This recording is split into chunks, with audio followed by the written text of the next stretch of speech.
From the blackest corners of your mind, they call, pulling you deep into shadow, twisting your senses, keeping you from sleep.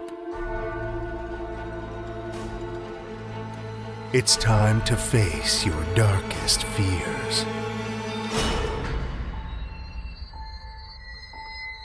This is Tales to Terrify.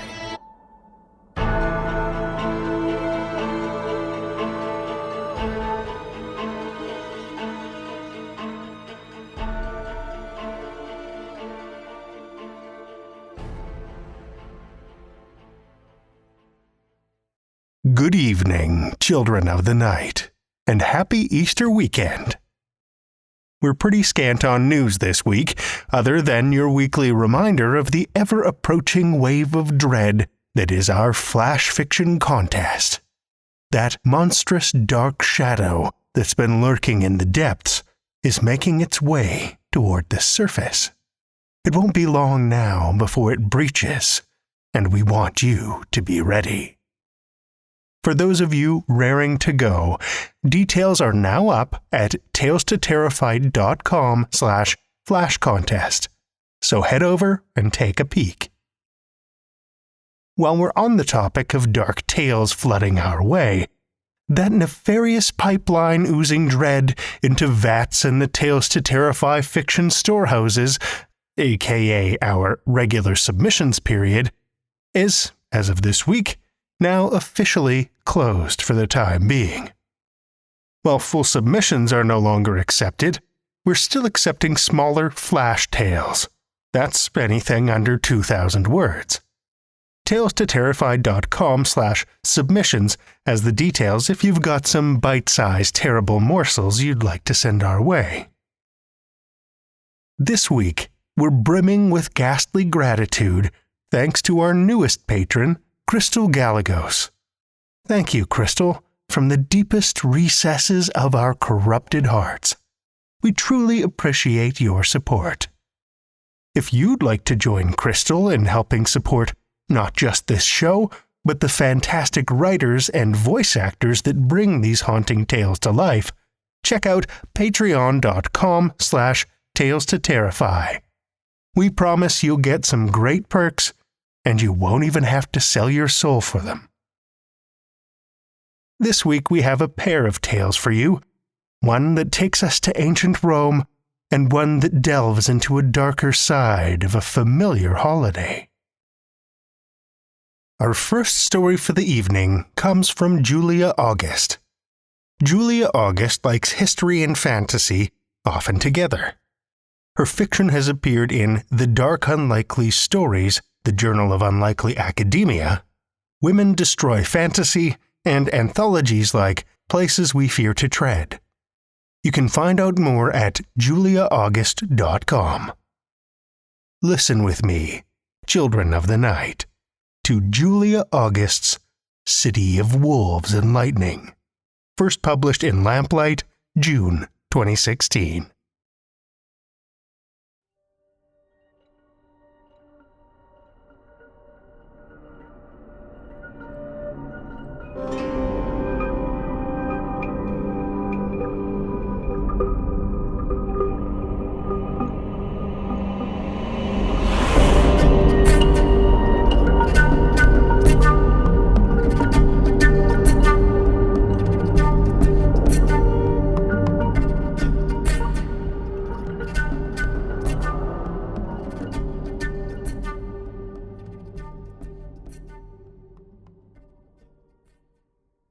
Afterwards I heard it said that lightning struck the soldiers disembarking at Dyrrachium, and wolves came into the city that stayed. This was not true, however. The only tracks I saw doubled back on themselves after pissing on the boundary stones. The other story may have been true. The people of the city that left swear to it, and everyone knows how Strabo died, who was Pompeius Magnus's father. But if the gods didn't strike down anyone on the Dyrrachian docks, it didn't stop the rest from planting their senate and assemblies and magisterial mansions there in the foreign dust. Afterwards, you tally up the missed omens. Before, no one can tell a warning from a promise. I wasn't there anyway. I was back in the city that stayed, along with all the other shadows. I belonged to the city of wolves, not the city of lightning. Caesar was coming. His name drove the other city out. His name and his army. I was on the Capitoline Hill when the other city left. I felt it leave, like I'd lost half of myself. My chest split open, my knees buckled under me, and I opened my eyes to a view from below of the dust settling on the wolf mother's broken paw. Down below, the Forum Magnum unfurled into dreams and shadows. Temples stood out like teeth in an old man's jaw, solitary patches of colour and light in an untimely dusk. Head roaring, I steadied myself against the wolf mother's shoulder. I felt as if I'd split in two. I don't know how else to describe it. I felt faint. Not light-headed, but light of body. I felt like half a man. I couldn't see my knuckles. Through air as thick as smoke, I traced the outlines of my fingers, my ring, my bony wrist. There was blood on my face. I felt my bruises gingerly. Lucius Metellus, I said to myself, staring out over the fading rooftops, O wisest and bravest of tribunes, you should have left with Magnus. The consuls gave the sword to Magnus, and Magnus gave you an order, you and the other magistrates. He won't forget who stayed behind. And do you think Caesar will be grateful to you for staying? Caesar who comes home like Marius and Sulla. Then the wolf mother bared her bronze teeth, the ground leapt like a swallow, and I lurched against the wolf mother with a startled cry. Swords flashed in the smoke. I heard screams echoing across the hill and saw treacle staining the pavement just as a severed head hurtled out of the dark. It vanished. The wolf mother licked her broken paw, the one damaged by lightning when I was a boy, and went back to being a statue. In utter confusion I felt for blood on the unstained stone. There wasn't any. It had been a vision. I couldn't tell whether it was a vision of the future or of the past. I got up slowly. Jupiter, best and greatest, glowed above me, brilliant as a midnight beacon. All the paint picking out the gods lounging across the temple friezes had brightened. You should have gone, Lucius, you idiot, I said again. You should have followed the consuls. You should be with the city that left. The wolf mother's ear twitched. With a flash of paralysing fear that lit up every corner, I realised I might have gone after all. Maybe that was why the other city's loss had hurt so much. I might have followed our golden Magnus south towards the ships at Brundisium and left only my shadow to haunt the city that stayed. I might be the shadow. The realisation staggered me. I started down the hill towards the Forum Magnum, slowly at first, then stumbling in my haste, plunging into an infernal gloom. Did I go? I demanded, seizing on the first person I met. She raised a tearful face and pulled away. I caught at a fading elbow. Did I go with Magnus? Tell me! But all the people were shadows, and no one answered except to groan Caesar's name. The walls flashed transparent down the Via Sacra. I reeled through the first solid door I saw and fell at Fulvia's feet. Not that I recognised the lady's slippers or her blue-bordered pallor, but the stridency of her voice was familiar from the Forum. Domitius is defeated, she announced. Caesar holds Corfinium. There's no one left to fight for Italy. My ring glimmered gold at me. I was sure it was real, which meant I was real. But when I raised my head, the smoky shades of Fulvia's ancestral in-laws swam about me. Fulvia herself strode up and down her atrium, alive with unsuppressed satisfaction. She hadn't gone with the city that left. She must have stayed for her second husband Curio, who had declared for Caesar. Right, Curio, said Clodia Metelli, her first husband's sediciosa sister. Fulvia slapped a pair of scribbled wax tablets together. Right, Curio. The sense of being half there, half torn away, caught me again. I struck out for sanity. Ladies, please! They looked at me coldly. It's the Tribune, Fulvia said. Didn't you leave with Magnus Metellus? Or do you want to join Caesar? Clodia straightened her stola with an uneasy hand. If Caesar will have him. There was grey in her hair, and lines like leaf stems trembled at the corners of her fine eyes. If Caesar won't play Marius and take revenge on his enemies. Caesar was clement at Corfinium, Fulvia said dismissively. He lets Domitius go to join Magnus's city, and Caesar respects tribunes. But from what Bebius says, the thunder in my ears drowned out their conversation. I compared my hand with the shaking wall, then with the clear-edged altar, but my eyes blurred, and anyway the atrium seemed too bright, too defiant in its brilliance to be much more solid than the shadowed streets. The women spoke and moved like actors on a stage. If they'd heaved off their elaborately coiled heads and turned out to be actors under wooden masks, I wouldn't have blinked. I needed to know which city I was in. I needed to know whether I was just a shadow. Fulvia and Clodia couldn't tell me, though, and probably wouldn't if they could. In the distance, the wolves were howling. I staggered out. There was a crowd in the Curia Cornelia where the benches had never been fuller, and none of the senators noticed me. I pushed between droning superficial speech-makers until I could have shaken them all sick. "Hey!" I said loudly, "did I go or stay?" But the consul Marcellus ignored me and went on wispily about Caesar's Gallic armies. He had gone. He faded in and out as he spoke over his consular colleague Lentulus, over his consularis cousin Marcellus, over my fellow tribunes Antonius and Cassius, who had fled to Caesar. All the shades were speaking at cross purposes. I didn't recognise half of them. The now here, now gone again walls were mostly a charred reversion to the old Curia Hostilia, which had stood upon the spot until 3 years ago, where the bereaved mob had burnt it to the ground. Fulvia's murdered first husband lay smoking across a bench. No one paid him any attention. I heard Fulvia's salt-cracked voice somewhere in the layers of furious sound.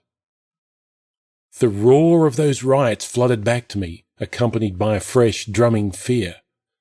In a sudden rage, I kicked the bench, sending the seditious body sprawling like a rag doll.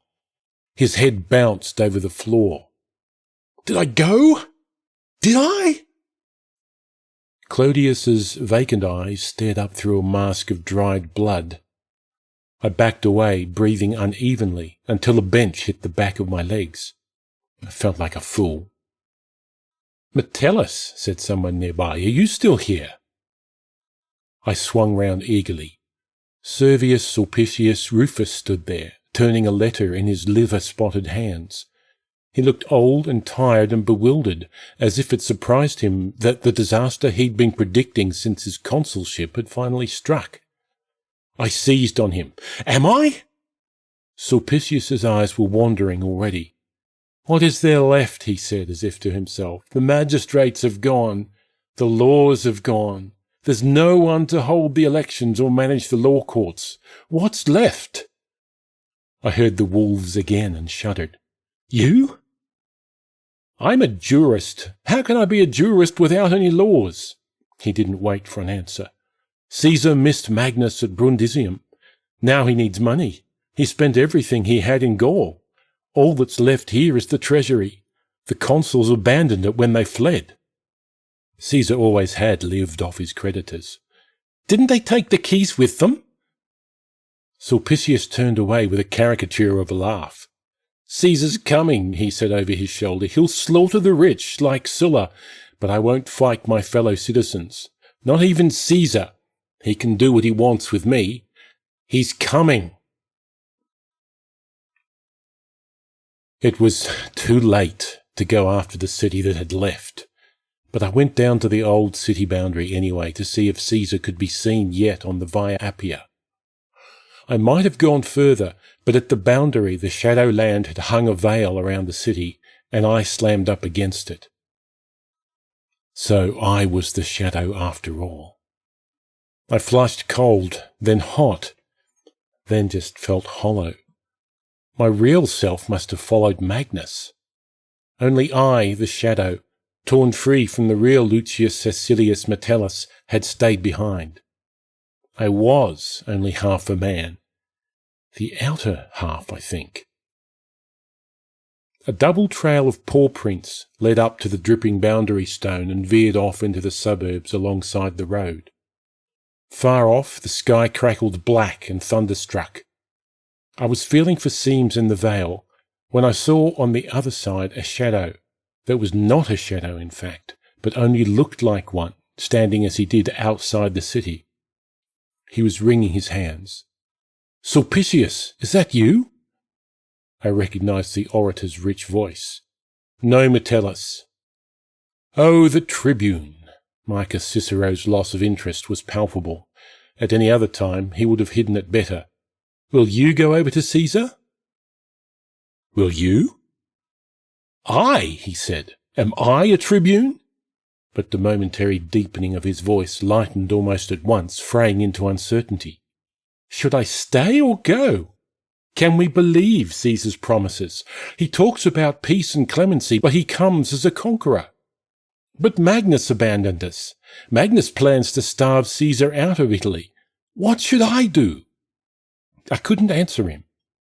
I had asked myself the same question, and only echoes answered me. I was a shadow, not a soul. "I can't abandon Magnus," Cicero went on.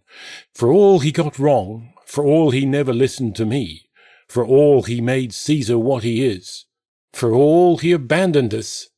But how can I abandon him? He saved me from exile. He ruined everything, but I can't abandon him now." "Why are you still here, then?" He didn't seem to hear me. "He says Rome isn't about house walls," he said, like someone arguing with himself. "He says the people are the city. But what about altars and hearths?" He started off down the Via Appia, trailing the threads of his argument after him. "People can leave, but temples can't. The gods can't, unless they abandon us because we abandoned them. Romans, fighting Romans. He never meant to defend Rome. He always meant to reconquer Italy. He wants to recover the city with the sword. What should I do? Do I go or stay?" I watched him go. I had no choice, having already left. There was nothing I could do but wait. The seams of the city that stayed split open when Caesar came. I felt it like lightning in the air, or as if the city that had left had come crashing back. The gloom peeled away, and the light flooded in, and the moaning shades of the forum scattered like startled moths. I elbowed forwards as other people streamed away. Caesar stood outside the old city boundary. I couldn't make out his face at first, just the thinning strands of his overcombed hair. Then he turned his vulpine head, and I realized he was looking from side to side, as if what was left of the city baffled him. He stepped across the boundary. It should have stripped off his golden sheen of command, but instead the boundary parted like split Cohen silk. "What," he said, peering around, "has happened?" The houses paled and quavered. Caesar advanced another step, the eagles soaring behind him, his armour glittering in the gloom. I hadn't known what I was going to do until then. I stepped out in front of him. Magnus left. He took the city with him. I wasn't sure Caesar would see me, but he looked down his long nose, and I knew then that I could speak and be heard. Caesar had come. I felt relief first, then a tremendous freedom. Shadow or not, I could act. I could change what happened here. Besides, my real self was in Magnus's city, and I was a tribune, or the sacrosanct shadow of one, and Caesar respected tribunes. He'd gone to war for Antonius and Cassius. "This is the only city there is," Caesar said flatly, and the first quiver of doubt plucked at me. "Step aside, I have business at the treasury." No, you can't enter. The keys went with Magnus." "I don't need keys," Caesar said. "I have an axe. Get out of my way, tribune." I would have seized him, but his eyes glanced off me, and then there was nothing between my hands but air and the thunder of Caesar's soldiers marching into the city under their eagles. I was fading again. For the first time, I wondered what the city that left looked like, and whether it was as much of a shadow as the city that stayed. It didn't matter either way. Magnus would unite the cities, or Caesar would, or no one would. Meanwhile, I belonged to the city of wolves.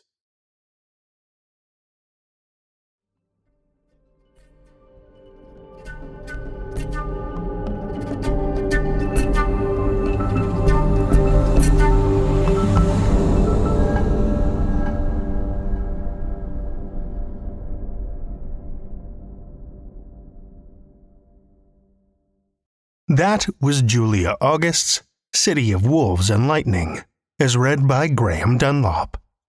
Graeme Dunlop is a software solution architect and voice actor living in Melbourne, Australia. He is the co-editor of the fantasy podcast Podcastle and used to host the YA podcast Cast of Wonders. He occasionally tweets as @Kibitzer on Twitter. Thank you, Graeme. Our second tale tonight comes from Ryan Nagle. Ryan Nagle is a 20-year veteran of the service industry, currently changing careers to user experience design. A native of Baltimore, Maryland, he currently resides in Philadelphia with his partner, who decidedly does not like scary movies. He has voraciously consumed horror and fantasy content since early childhood and decided it was about time he put forth some stories of his own for others to enjoy. To contact Ryan, visit his website at rnd-ux.com. Children of the Night, join me for Ryan Nagle's The Feast Day of St. Nicholas, a Tales to Terrify original.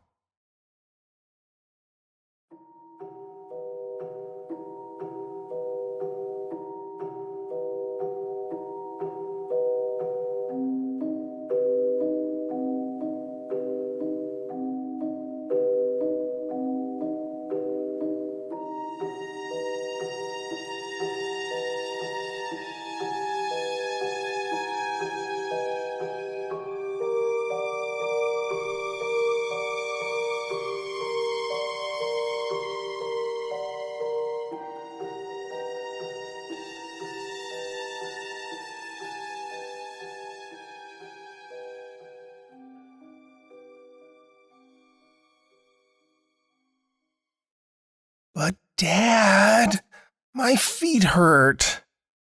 Quinn winced at his son's shrill complaint. I know, Toby. You're doing great. I'm sorry this is taking so long. Why can't we go back to Aunt Marguerite's house? Toby pleaded. Sighing, Quint stopped walking and squeezed the bridge of his nose with his thumb and forefinger, rubbing in a fruitless attempt to alleviate his growing headache. Toby, I am trying. I need you to be patient. These streets all look the same, but we'll find Marguerite's house eventually, buddy. I promise. It had been his wife Priscilla's idea to come here. The pandemic shutdowns had made them all eager to travel after being cooped up for so long, and visiting her Aunt Marguerite in the quaint French town of St. Nicholas de Port had seemed like an absolutely magical way to treat themselves. And truly, Quinn had felt as though he were in a fairy tale 2 nights prior. The town was known for its torchlight procession of over 1,000 candles to celebrate the feast day of St. Nicholas, culminating at the basilica of his namesake. They had bundled up and thrilled at the orange glow of so many tiny flames snaking their way through the quaint old commune. Now, though, that magic had faded. Earlier in the day, Priscilla and Aunt Marguerite had been leisurely making dinner and catching up in that way family members do. Remember cousin so-and-so? And, oh, well, that reminds me of the time. Quinn felt he had little to contribute, and Toby was growing bored with no children his age to play with, so they decided to go out for a stroll around the town. That meandering walk had turned into at least an hour-long trek at this point. Quinn had no way of knowing for sure, as he had accidentally left his phone at the house. It was cold, they were lost, and he was annoyed at the prospect of wandering down claustrophobically narrow streets until he hopefully recognized Marguerite's home. Would he even be able to tell which house was hers? The homes all looked the same in this part of the commune, weathered by time, the same yellowish beige of an elderly smoker's teeth. Sporadically shuttered windows made him feel even more isolated. As they came to the next intersection that looked exactly like the last several intersections, a break in the short skyline of homes afforded them a line of sight to the basilica towering over the rest of the architectural landscape. It dominated the view, and Quinn felt his stiff neck crack as he craned to look upward at such a sharp angle. An idea struck him then. After the torchlight procession the other night, they had walked back to Marguerite's. It only took about 5 minutes then, and that had been through fairly dense crowds of people. Quinn figured if they started at the basilica and tried different routes, they would eventually find Marguerite's house. If they hadn't found it after 5 minutes, he knew they had gone too far and would head back to the basilica to try a different path. He wasn't thrilled about the lack of efficiency in the plan, but he had yet to think of a better idea. "Okay, Toby, let's try this way." Quinn tried to sound optimistic. Toby stomped and groaned loudly, following his father with clear frustration. As they neared the Gothic wonder, Quinn allowed himself a moment to admire the basilica, feeling a sense of awe again at the comparatively massive structure surrounded by such modest dwellings. As they passed by the side doors of the church, motion caught his eye down an intersecting street. It was too narrow a path for cars, and as such was not lit as well as the vehicular roadways. The silhouette of a backlit person was making its way in their direction. "Hello? Bonjour?" Quinn called to the stranger, cursing himself for not brushing up on conversational French for the trip. He was hoping for the off chance that this person was a local and knew where Marguerite lived. At the very least, he would attempt to pantomime and convince them to let him use their cell phone to call his wife for directions. The person did not reply. Quinn was not immediately concerned, as they weren't a large figure.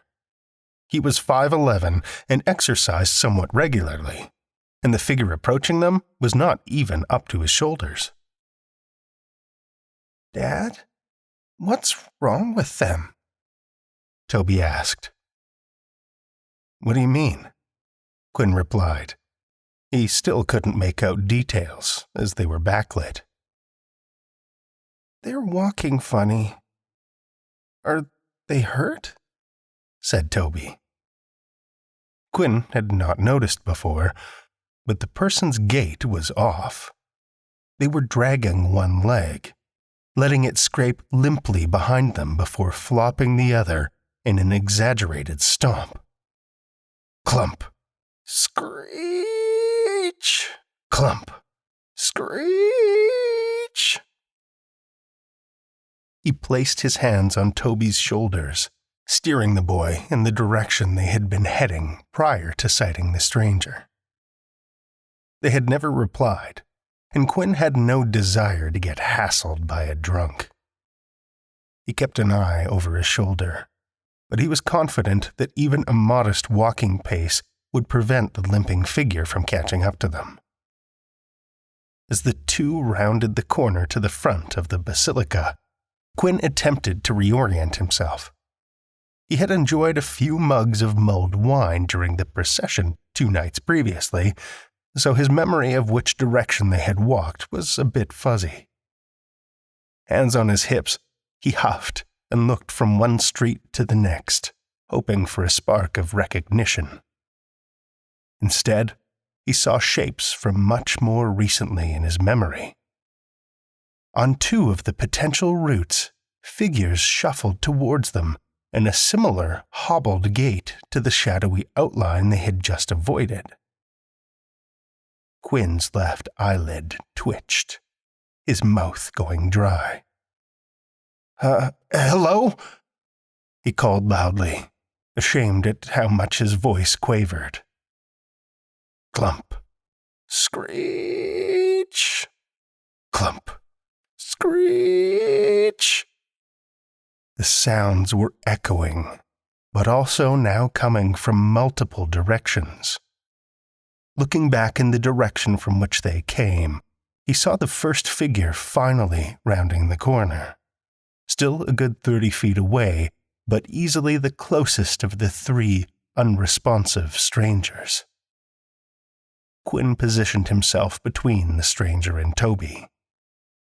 "Can you please help us? We're lost and... His words failed as he choked back a gag. The thing had come into the light. Leathery and scabbed. Gruesome, yet there was no gore to speak of.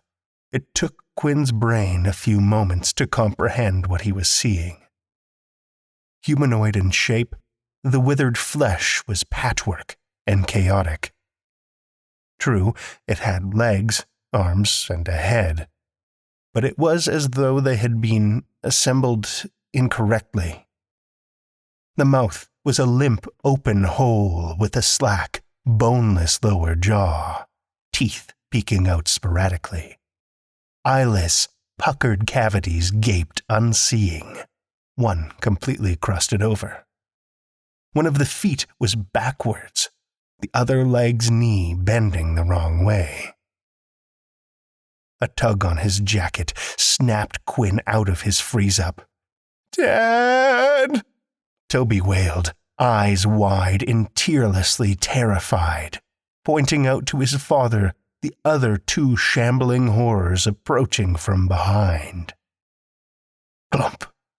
Screech. Clump. Screech. Primitive brain taking over, Quinn's head whipped back and forth frantically, while his legs remained motionless weights.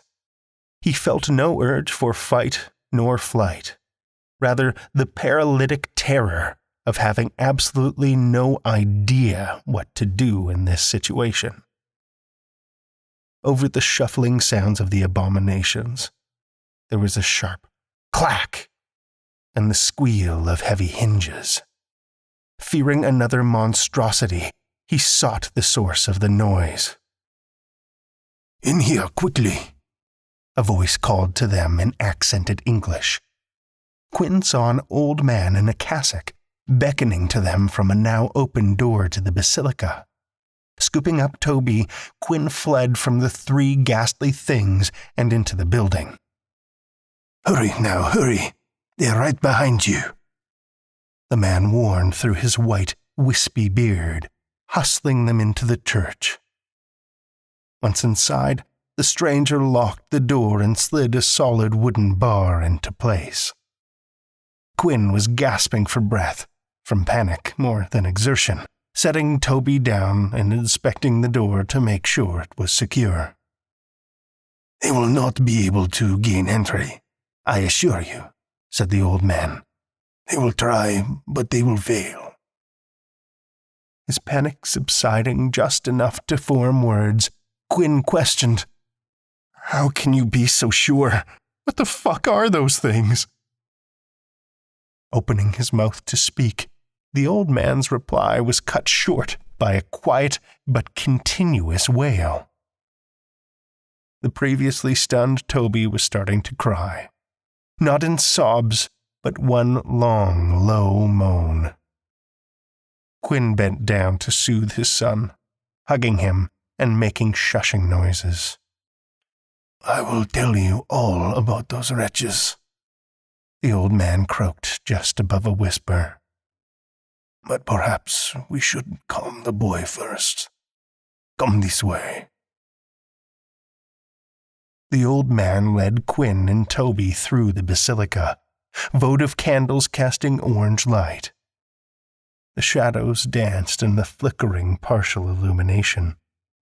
Quinn's eyes darted about at each perceived movement, expecting to see more monstrosities, but finding only shadows.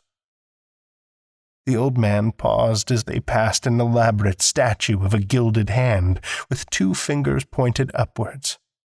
He inclined his head reverently at the reliquary before motioning Quinn and Toby on again. "I am Father Chacuter," the old man said as they exited the nave through a side door, leading to less celebratory and more functional areas of the basilica. "You have nothing to fear from those creatures while they remain outside, but you cannot leave this place tonight." "My name is Quinn, and this is Toby," he said as they proceeded down unoccupied hallways. After a few turns, the priest flipped a wall switch. Mundane fluorescent lights rattled to life in a dated kitchen, the cold blue light seeming out of place in the holy building. The old man went about putting a kettle on the stove and pulling 3 mugs from the cabinets. Grinning warmly, he asked, "Toby, how would you like a mug of hot cocoa? You must be cold." Still sniffling, Toby wiped tears and mucus from his face against the back of his coat sleeve, nodding affirmatively to the priest. Quinn led Toby to the wooden dining table and chairs and began shedding their heavy winter coats. "As for the explanation you asked for," said the priest as he gathered items from the cupboard, "what do you know of the miracles of St. Nicholas?" Quinn pondered for a moment, replying, "Miracles? I mean, he leaves presents for children, but I feel like that's more of a Santa Claus thing. Isn't St. Nicholas the patron saint of children or something?" The priest chuckled. "No, though you would be forgiven for thinking so. He is commonly thought of as such because of a miracle he performed in this very village. There are variations to the tale, but I will tell you a brief version. 3 boys from the nearby farmlands were visiting the city. A man, sometimes said to be an innkeeper, or a butcher, or even an ogre, took the boys in for the night.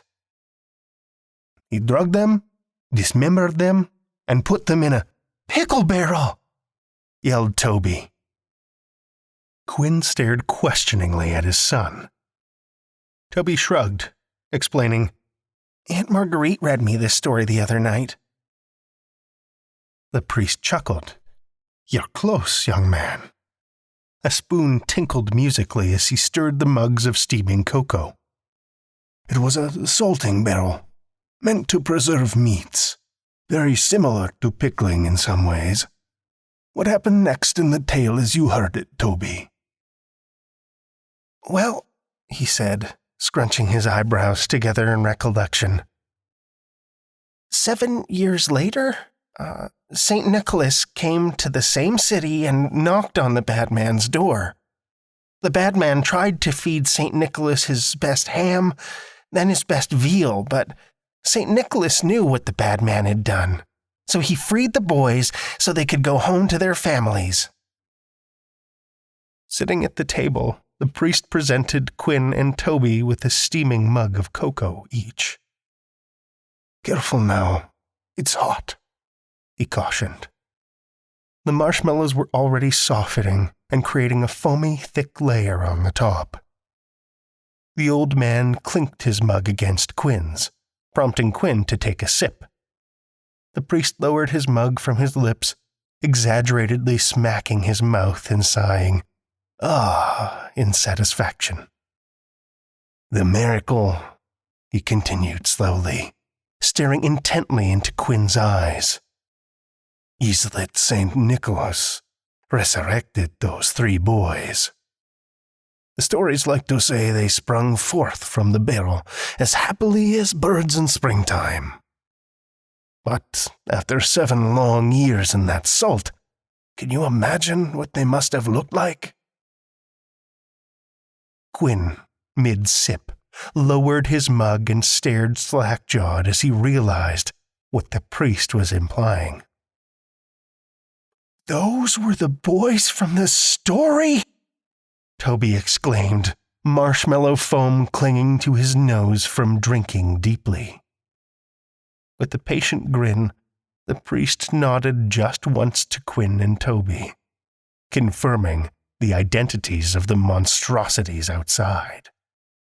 Had Quinn not seen the shambling miseries himself, he wouldn't believe any of what he was hearing. But he had seen them. Speaking slowly, as though barely able to convince himself to even say the words, Quinn asked, "Say I believe you.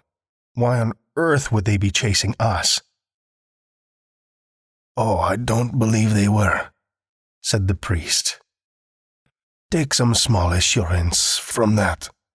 No, they come here every year on the feast day of St. Nicholas. You and young Toby here just happen to be in the wrong place at the wrong time."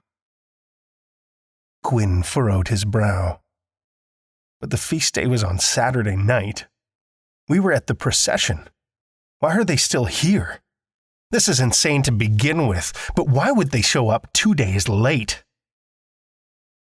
"Well, yes and no," the priest replied. "There was a celebration 2 nights ago.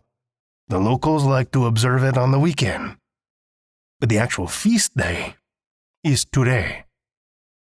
Those things will be gone come morning, to where I cannot say." With a wink he added, "My curiosity regarding the specifics of their comings and goings has never outweighed my cowardice, I'm ashamed to admit." Toby had his mug upended over his mouth, chasing the last drops. He wiped his mouth on the back of his sleeve after setting down the now empty mug. Toby yawned in exaggerated fashion and leaned forward in his seat, elbows finding their way onto the table to prop up his chin with his hands. Quinn took some solace in seeing his son visibly calmer. He took another swig of his own cooling cocoa, noting it was a touch bitter, maybe made with a darker chocolate than he was used to. But why here? Why this day every year? Quinn questioned. Shrugging, the priest looked about the kitchen as though searching for an answer. "Perhaps they look for St. Nicholas himself. We passed a relic of the saint upstairs, a finger bone to be precise. The boys are maybe drawn to it?" "I guess," Quinn said, not fully convinced. Toby yawned again, longer than previously. He laid his head down on the table, eyes fluttering asynchronously, fighting off his tiredness unsuccessfully. Quinn felt a yawn unfurl from his own maw, catching him a bit by surprise. "Sorry. Must be the adrenaline wearing off," he apologized. Sitting up a bit straighter and shaking himself alert, a thought occurred to him. The relic, is it the only one? If we destroy it, would those boys, those things, stop coming here? The priest scratched his chin in thought, eyes never breaking contact with Quinn. "I do not think so.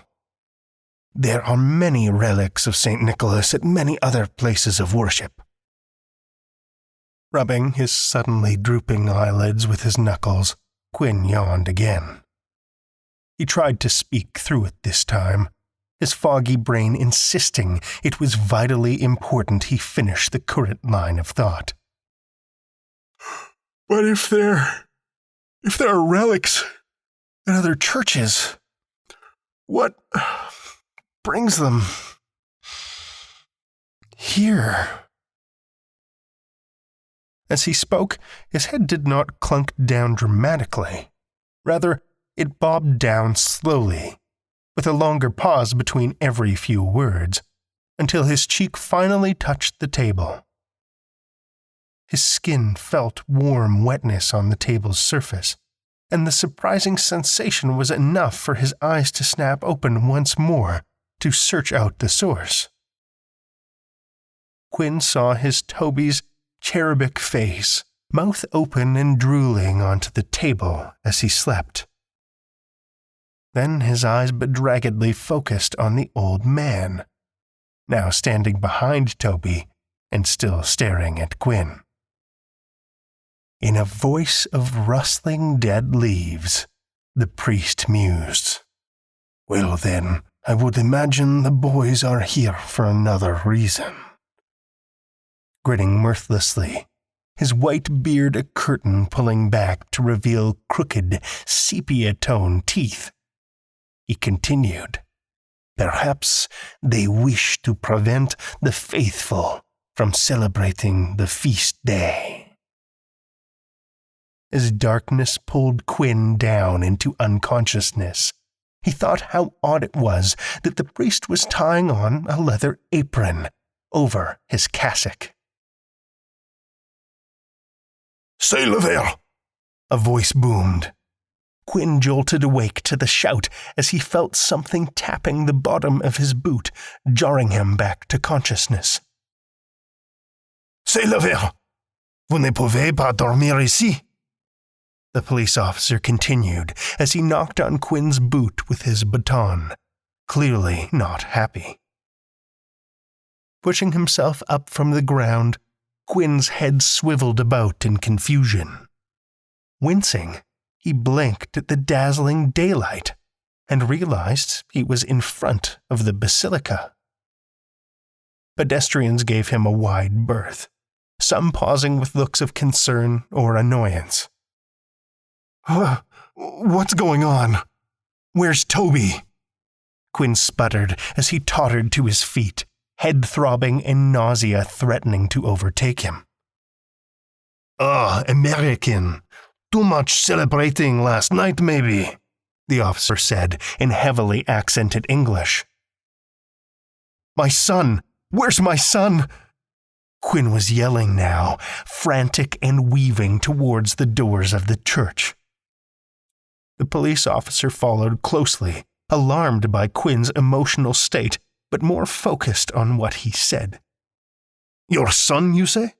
Sir, are you missing a child?" "Yes," Quinn barked. "My son Toby and I, we were in this church last night and the priest in the basilica." Okay, please be calm. We will find your boy," replied the officer as he positioned himself in front of Quinn and led the way through the door into the basilica. A young priest with an armful of hymnals called a greeting to the two men as they entered. Setting the books down on the nearest pew, he approached with a look of curious concern. The officer and priest began to converse in French, and Quinn was unable to parse any of the words. "Okay," said the officer, turning to Quinn. "You say you were here last night with your son, and something about a priest. What happened?" "We were lost, and there were these 3... Quinn paused, realizing how his story would sound if he started raving about ghouls. 3 boys. They seemed dangerous, so a priest led us into the church to stay the night. Then he made us a drink, and then I woke up outside." The officer nodded, listening attentively. He did not betray one way or the other if he believed Quinn, but he seemed to be taking the matter seriously. He turned and translated for the priest, whose facial expression began to change from concerned to querulous. He replied to the officer, gesturing about himself toward the doors of the church and shrugging. The officer summarized for Quinn. "The father here says he is sorry to hear you had trouble with the boys of our town. He also says there should have been nobody here in the church last night. He locked the doors himself when he left yesterday. What was the name of this man who let you inside to stay the night?" Clenching his eyes shut, Quinn clawed for the memory through his fogged brain. Eyelids snapping open, he all but shouted, "Charcuter! He said his name was Charcuter.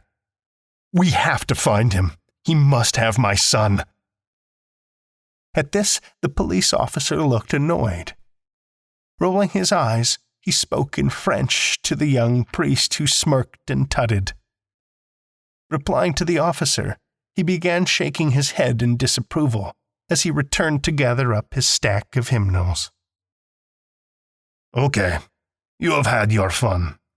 Next time you get drunk, please do not sleep on the street where I am on duty." The officer turned curtly to exit the church.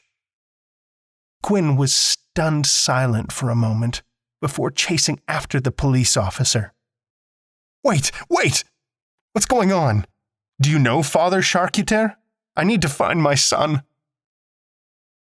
Not breaking stride, the officer spoke in an irritated tone. Yes, your son. You had me fooled. You had your fun, yes? I believed you at first, but come now. 3 boys, St. Nicholas, and the butcher?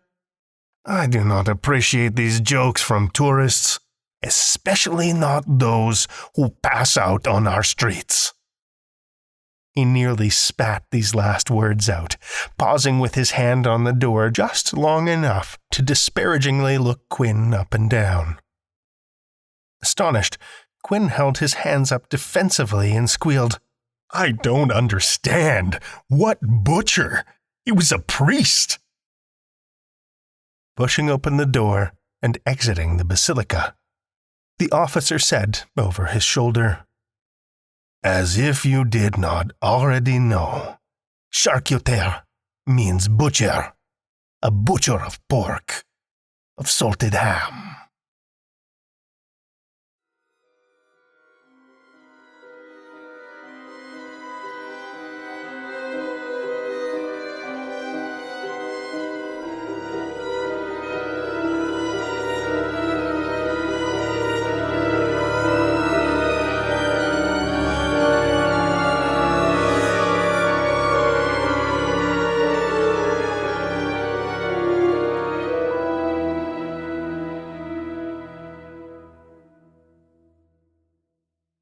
That was Ryan Nagle's The Feast Day of St. Nicholas, as read by yours truly. I'd share my personal website with you again, but it's outdated enough at this point that I'd just be setting myself up for embarrassment. But feel free to check out the About section on TalesToTerrify.com if you'd like to know a little more about me.